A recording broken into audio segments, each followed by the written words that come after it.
Hey, what's going on, guys? What's going on, guys? Donnell Lovely here, live from my office in Atlanta, Georgia. I actually wanted to come in live and actually talk about the top 10 deductions that small business owners be forgetting about or don't even know about, right? Well, guys, welcome to this episode. I want to have an actual continuation on this. So there's going to be a continuous conversation. It's going to be a series, right? We're actually going to break down the top 10 deductions day by day and being able to understand when we get to these 10 days, right? So, guys, again, if you not know who I am, my name is Donnell Lovely. I am the owner of Lovely Financial Services and Refund Tax Solution, based here in Atlanta, Georgia, but we actually serve all 50 states. And we actually help small business owners increase revenue, decrease taxes, as well as get access to capital and funding for their business in a matter of using OPM, other people's money, right?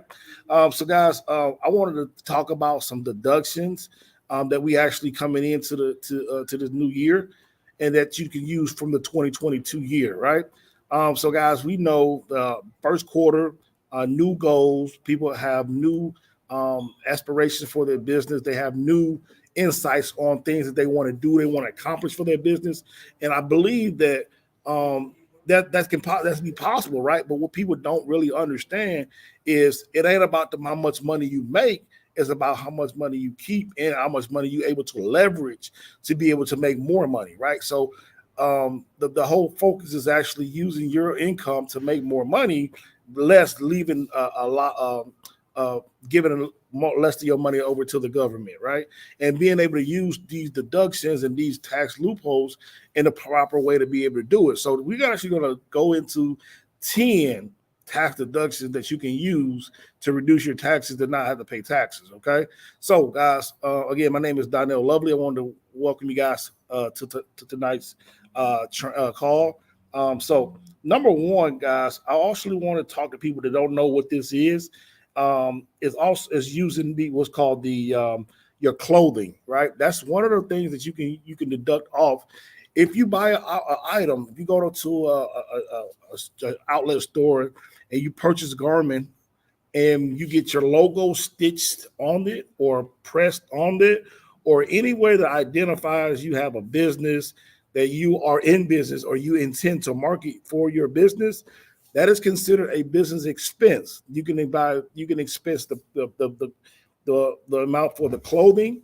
You can expense the amount for the stitching, as well as you can spend the amount for the embroidery or anything like that. Not only that, anytime that you take it to the dry cleaners and make and do those things for your dry cleaner, that also is a business write-off as well. So every single time that you take your uniforms, that you can say that your company uniforms that you wear to the dry cleaners, that is also considered a tax deduction. Now you can deduct 100% of that, and now that's going to come off of your taxable liability, right? So now, say you was to owe $1,000, and your dry cleaning bill is $200 for the year, then that $200 come off of that $1,000, and now you will owe $800, right? So that's very important to understand that, but making sure that we track that information, make sure that you.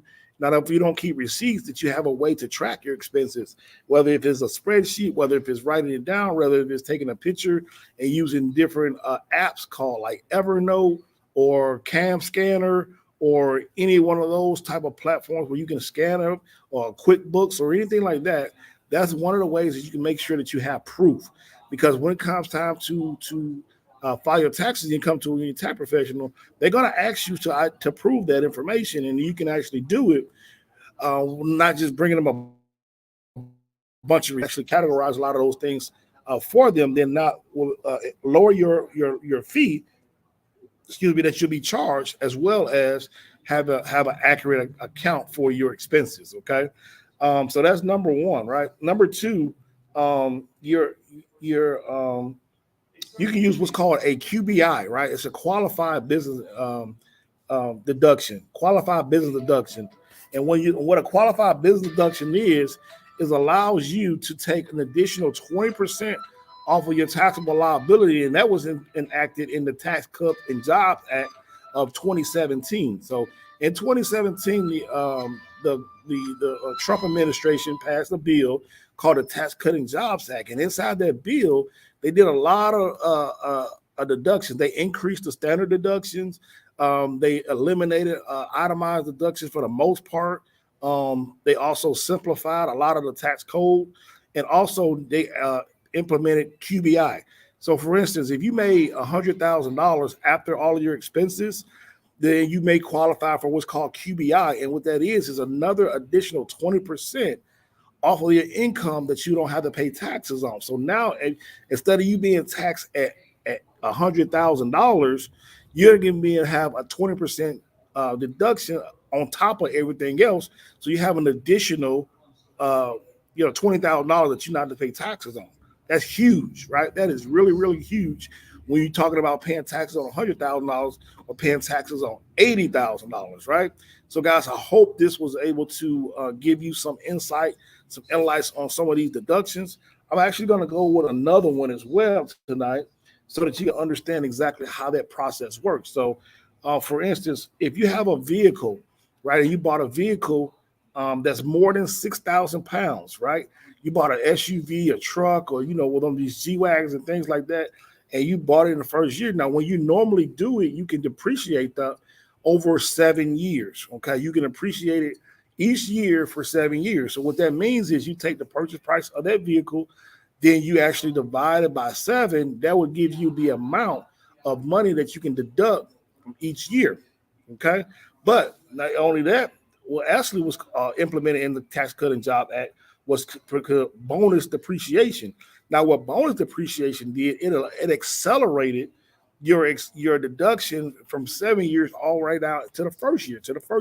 You can deduct 100% of your assets in the first year of that vehicle in the first year. Now, that is huge because a lot of times when it actually comes toward the end of the year and you're getting your books in order for your business, and you're like, okay, well, I'd have made all this amount of money. I'd have made so much money now. You call into, you have your tax strategy session or your CPA you with her, and they say, hey, you're going to be owing such and such, such and such. Well, if it's before the end of the year, then you can say, okay, well, I can buy some equipment, I can buy a truck, I can buy whatever, and I can take bonus. I can pay Section 179 of the IRS code plus bonus depreciation, and now I can wipe that money out that I was going to owe to the IRS and actually put it back in my business and be able to deduct it as a full-fledged deduction, right? That is huge, right? Because now instead of having to take money from your business and paying the IRS, now you can circulate that money back in there, the business making you more money, as well as being able to not have to pay those taxes as well, right? So those are some three of the deductions that I like to talk about right now. That helps a lot of people being able to do it, right? So this is one of the things I have a lot of questions for. How do I actually write off, what can I write off on my taxes as an LLC or as a small business owner? And I just gave you the top 3 real quickly, but then tomorrow I'm actually going to give you 3 more, right? And then I'm actually going to expand on that, where now, not only that, we actually going to talk about your structuring, right? How to structure your business now to, again, reduce your tax liability, right? So if you're a small business owner, we want to identify, what are you, right? Are you a sole prop? Are you the only person operating the business by yourself?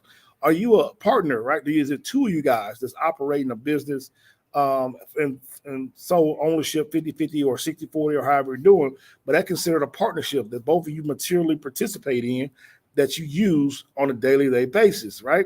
Also, you have what's called a limited liability corporation, right? Now, if you have a sole proprietorship, you can actually elect to be taxed as an LLC, but again, that's a disregarded entity.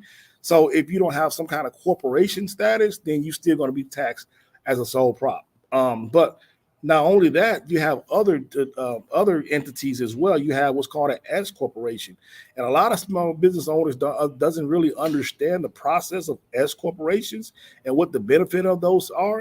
And if you guys want, put it in a comment to actually do a video on what is the S corps and how to actually become one and what the benefits are. Because if that's something that you guys want to learn, I actually will be happy to be able to put a video together to actually share that information, right? So the next one after the S corporation was called a C corporation, And a C corporation where you have a lot of those big Fortune 500 companies. And the biggest difference between those, the S corp and the C corp, two differences is the S corp is not doesn't have a double taxation. C corp does have a double taxation. S corp, you have a limited membership of 100 people. C corporation, if you got more than 100, then you go elect to be a C corporation. If you also have more than one type of stock, right? If you offering stock, you have one type of stock. You have to elect as a C corporation, right? C corporation. And so those are some of the things that you can do to actually identify your structure. And now when you actually identify your structure based on your structure, your LLC, sole prop, partnership, limited liability corporation, now we can structure you. Now you are structured to be able to position yourself to maximize the biggest tax break that you can. Also leverage your business to get funding for your business. Also leveraging to be able to do things and get contracts, get funding, get all those kind of things that the IRS and other companies want you to have, right? So it's very, very important that you understand those 5 factors so that you can actually be able to know where you are in your business, right? Because we all in business to make money. We make a lot of money during the year, and then at the end of the year, we get this big old tax bill, right? I've seen Kevin Hart and other professionals in business make a lot of money, but no one told them about the tax burden over there. And I want to be the one to be the advocate for you guys, the small business owners that out here that's understanding that, hey, I don't even know how to make my money. I know how to do this, all the other tax stuff, this jargon, I don't really know how to prepare. I don't know what I need to do. And so if that's you and you want some more information about that, just click the shoot me a message in the chat. Say, hey, get some more information. Any other videos any other questions about taxes, about small business deductions, about things, how to write off, how to set up your business, how to structure your business, how to get funding for your business, how to be able to position yourself to sell your business, things like that, to have mergerships, things like that. All some of the topics I'm actually going to be covering when I go live in these different types of events, right? So this week here, I'm actually going to focus more on the deduction side and being able to actually utilize these top 10 deductions and be able to break them down in a more simple way so that you can understand what it is to be able to get done, okay? So I hope you guys, like I said, these comment things on this platform that I'm using, I don't really see. So I don't know if anybody's saying nothing or not, but I'm going to try to check the chat and see what I got, if I got anything at all, right? Yeah, cool. So again, I want to wish you guys a happy new year. 2023 is going to be awesome. My name is Donnell Lovely. I'm actually here to provide a lot of value for you guys. If you guys want to learn any other topics from a tax deduction standpoint, from any small businesses, whether you're a real estate agent, whether you're a gig economy worker, whether you're an investor, whether you do cryptocurrency, like all these different type of businesses, we have the same type of structure when it actually comes about being able to save taxes. Now, each individual industry have some more rules and regulations than others, but the majority of people have some other similar foundational structures that you can have. Okay. Again, guys, reach out to me if you guys need any questions. I'm gonna be here, and that'll be it, man. So I'm gonna head on out and actually try to help some more people, man. But y'all have a good day, and we'll talk to you soon. Peace.